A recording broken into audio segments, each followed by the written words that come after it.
Let's talk briefly about JavaScript and how that applies into our web pages.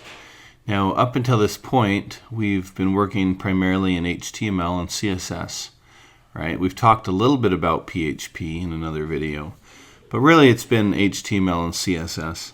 HTML, again, is kind of the structure, the words, the content, things like that, right? And the CSS is your visual elements. They're your kind of background colors and resizing elements to this or that. It's really what makes it look pretty.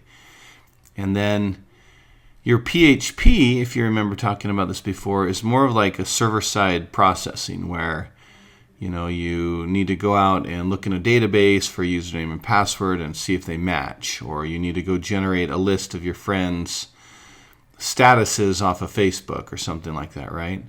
Well, JavaScript, I want you to think of it more like the interactivity on a web page. It does give a lot of that functionality that you could write with PHP. However, it takes place on the client or on your computer within your browser when PHP would take place on the server instead.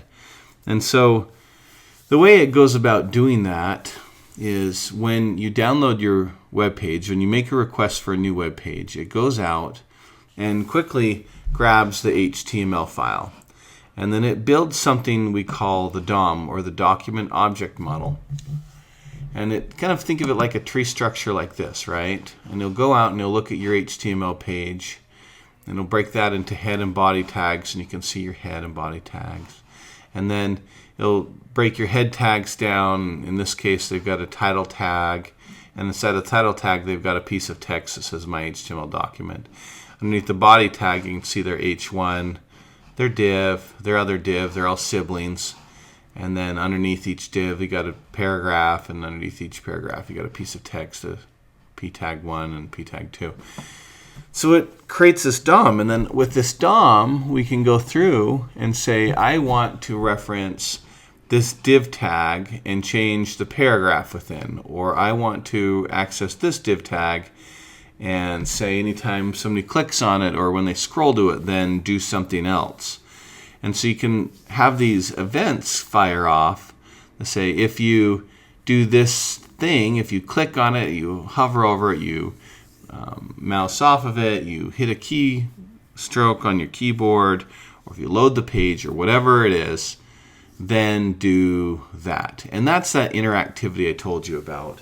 And it goes beyond much farther than you could ever do with like a CSS hover or something like that. We have some elements in CSS we can kind of add some interactivity, but nowhere near what you can do with JavaScript. And it takes place, again, all on your client. So it's much faster. You don't have to reload the page and do stuff like that. So let's show you some examples I picked up here. You can see in this example, I can turn this light on and off, right? Well, we're using a button tag here.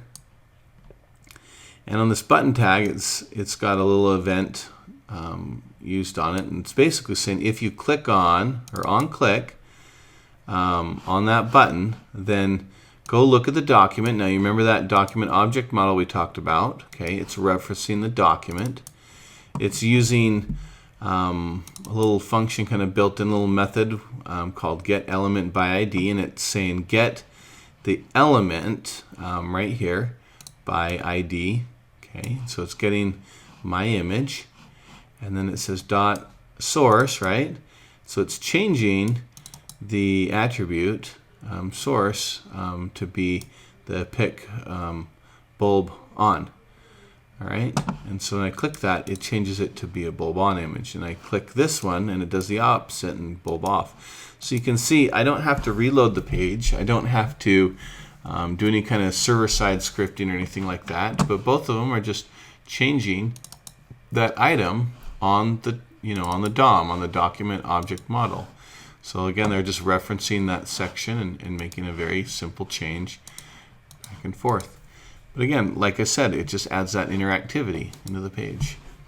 In this example right here, there's nothing really interactive, but it's doing some math and doing some things we couldn't do. And in this case, it's looking at the DOM again. It's looking at a section of the page. It's looking for demo right here. It's changing its inner HTML to be this function, 2 Celsius, 77 degrees Fahrenheit. And you can see there's a function right here it's using to return a little bit of math, 77 degrees over to 25 degrees Celsius. So what I want you to gather from this is just, we're not going really heavy into this. We will in a later video or later videos, but just a simple way of accessing parts of the page, adding that interactivity to them, and going a little farther than we ever could with HTML and CSS.